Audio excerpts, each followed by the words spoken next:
akhridaa wuxuu rabo macnaha inta aysan afkeedu ka dalban waxay u baahan tahay ayuu waxa uu ogaanayaa ninka hadda ay u baahanta inay guursato waxay u baahan tahay halka qamar suugaani inuu ogaado iskaba dhaafe oo iyadu wax yeelan jiray waa sida ujeedka heeska uu yahay. Assalaamu calaykum waraxmatullaahi tacaala wabarakaatuh. asxaabtayda qaaliga ah meel walba dunida iga daawanaysaan anigu waxaan ahay King Sulphur waxaad iga daawanaysaa King Sulphur Media adiga daawanaya waxaan ku leeyahay bash iyo barwaaqa igu noolow waqtiga aad anigu isiisay aad baan kaaga mahadnaqayaa ugu horeyn sida caadi inoo ahayd muuqaalkan like garee oo asxaabtaada la wadaag oo sii share garee commentina hatta haddii aad muuqaalka aadan fahmin oo aadan ka dhadhacsanayn waan ku salaamay isoo qor because aniga waan ku salaamidaas adeer dhiirigelin baa ay tahay dhiirigelin sidoo kale sida caadi inoo ahayd dad badan oo idinka kamid ah waxay soo weydiiyeen xageen kala soo xiriirna waxaan sameeyay Facebook cusub waxaan sameeyay Facebook page cusub waxaan sameeyay waxaan hore u lahaa Instagram ma bedelinkii hore leeyahay intaas oo dhan Facebook page horta waxaad ka arki kartaan comment meesha u horeysa oo link u saaran yahay qaybta description-ka laakiin Instagram qofkii u baahan ee Facebook caadiga waxaad tagaysaa qaybta about-iga oo YouTube-kayga home community-ga playlist-iga channel-ka qayb u dambaysa about-iga aad taabanaysaa kadib hoos link-iga arkaysaa waad ku dulfanay wallahi gaareen insha Allah hadaba muuqaalka waxaan rabaa inaan kaga hadlo sida ciwaanka aad u soo aragteenba gabadhii Ogbaad Aragsan ahayd Ogbaad Aragsan oo hees ku amaanaysa ninkeeda cusub isla markaasna kabaha la dul maraysa Qamar Suugaani maxaa yeelay haddii qof la amaano qof baa caaysan waa xikmad ha iloobin haddii qof la caayana qof baa amaansan hatta haddii aan cidna la amaan haddii meesha qof marba haddii qof la caayo caayadaha iyadaha la ajligeed qof baa u amaansan haddii qof la amaana amaantaas la ajligeed ama darteed qof baa u caaysan haddaba in heesku erayadeeda ay aflagaada ama ay ku aflagaadoonayso Ogbaad Aragsan ay ugu aflagaadoonayso ma ahan ee Qamar Suugaani macnaha taas kale ma jeedo laakiin heeskan waxay ku amaanaysaa 90% waxay ku amaanaysaa ninka la yiraahdo Ilyas Idris ee ah ninka iyagu ay doonayso inay u dhaxdo balse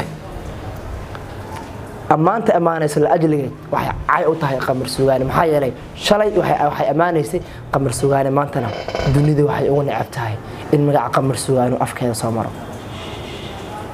hadaba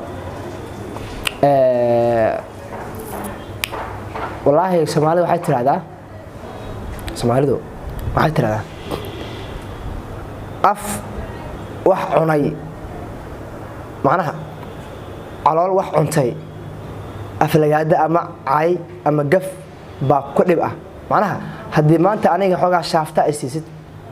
inaan ku amaano mahana waqtiga ka tahay dunida dhan haddii ka soo rigeeso aniga xoogaa shaafta ay laaftid inaan ku caay igama sugaysid ilaa waa shaaftay xoogaa caloosha ay buuxdo sax garatay marka waxaan dhihi lahaa ninka la yiraahdo Qamar Suugaani gabadha ugu yaraan iska shaaftayo intii aan shaafta fahmayno waxaan leeyahay macnaha ha saftaankood macnaha iska sabo ugu yaraan iska sabo laakiin ugu horreyn bal aan dul istaagno heeska kadibna qaybaha inoo haraan dul istaag doona heesku qaab reaction uma bixin doona halka ma ka daari doona eray qayb aniga ay cajibisay oo la daqiiqad ilaa 20 second soconaysa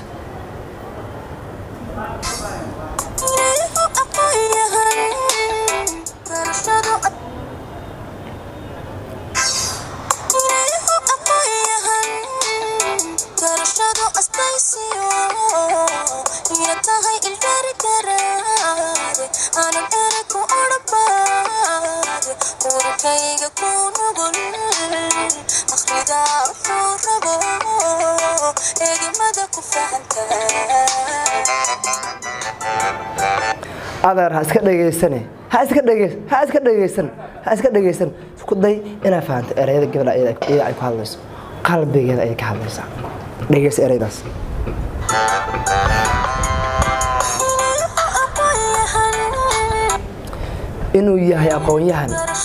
inuu yahay aqoon-yahan adeer aqoon-yahan weeye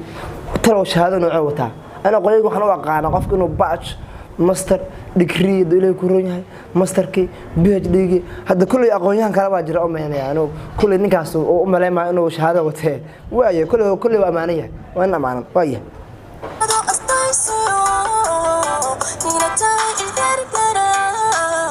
waad fahmi kartaan qof markuu yahay indhergarad aqliga wax u wanaagsan kiisa indhergaradka ah inta inaad fahamtid inta adiga wax aan lagu fahansiin waa amaan qof marka rag la amaanay meesha ugu dambeysay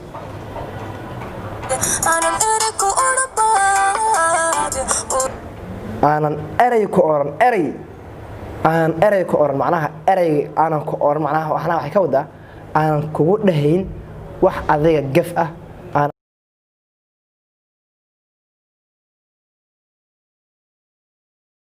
macnaheedu kugu dhahayn wax adiga aan ku qalmin aan ka xanaajinayn kaliya ka fikiraya waxa adiga ku wanaagsan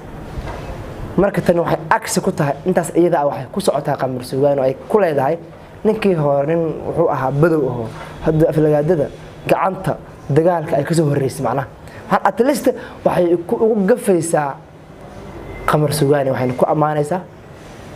ninka hadda cusub Elias Idris waxa la socdo dantu waxa la socdo waaye urkeyga ku nugul ma baahna dah ma saarna kaas dah ma saarna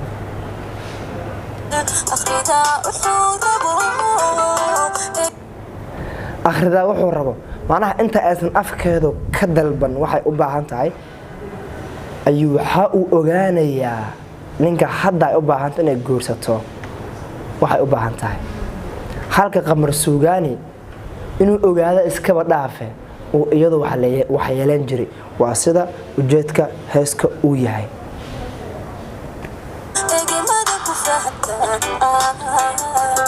eegmada ku fahantaa macnaha waa silsilad abwaan waxa sameeyay ka turjumay niyadeeda inta aysan hadlin buu waxa uu fahmayaa bay tiri waxa niyada ku jira kaliya wuxuu ku fahmayaa eegmada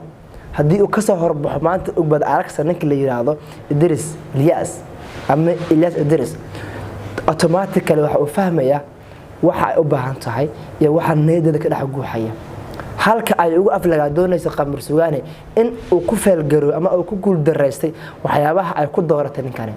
waxa la fahmo anagu cidi aflagaadeemayno laakiin xigmad Ilaahay waxa uu noo siiyay in aan ogaano erayadaas waxa ay ka turjumayaan isla markaasna qalbigeeda waxa markay ka dhex guuxaya adeer hore u soo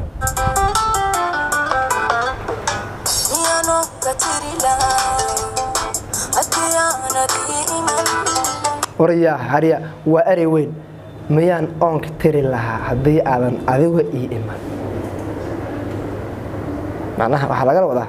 miyaan qof aan qamar suugaani ku badasho heli lahaa hadii aanan aniga ku arki lahayn u fiirso marka isku dhaceen qamar suugaani waxay gashay inta aysan isagu iska furin ama ka dalban inuu furo waxay dayday ugu jirtay inay hesho isaga bedelkiisa hadii aan adiga ku heleen macnaheedu waxay ka tarjumaysaa waxa isaga jir lahaa rafaadka oo ninkaas ama dhibaatada ugu hayo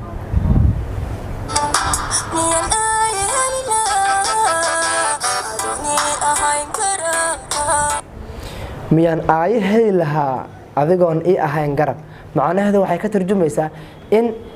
ninka hadda guursanaya ee Elias Idris uu garab ku siiyay in qamar suugaani ay iska furto dabcan qofkii indhergaradka uu fahmay eraydani waxa yeelay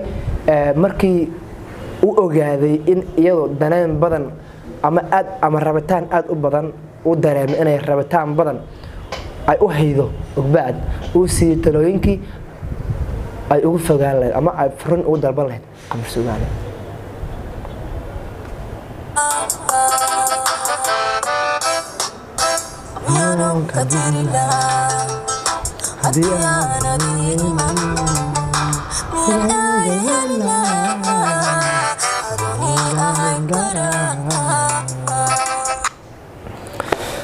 almost and always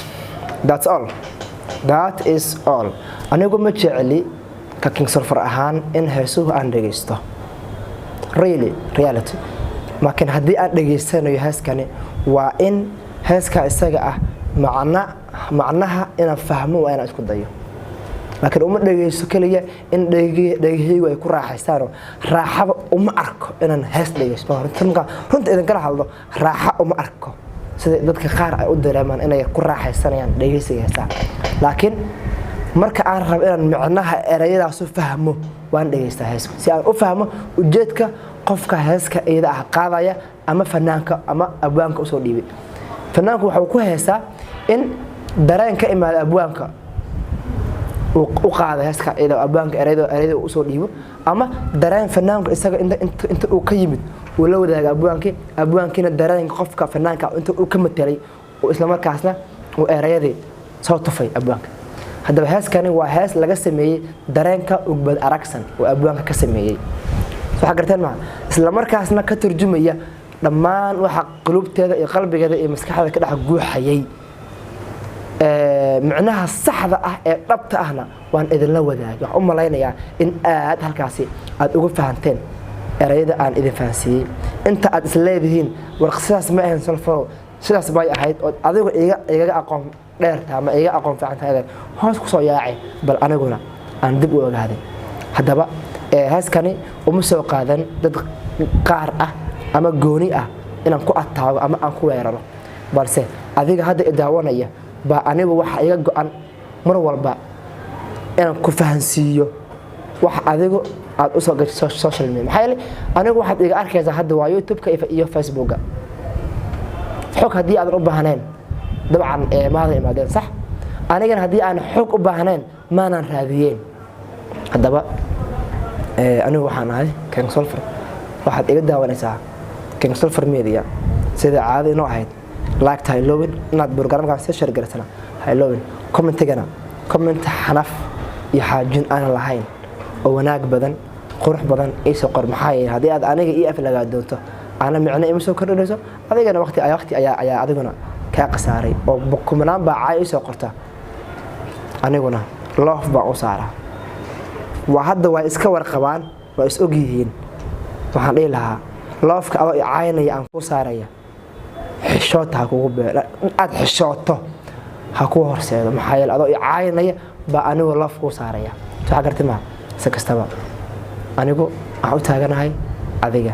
ha iloobo hadii muuqaalka halkan aad soo gaartay inaad YouTube-kayga ama inaad soo booqato page-kayga kana mid noqo dadka aniga afka aan ku soo dhufto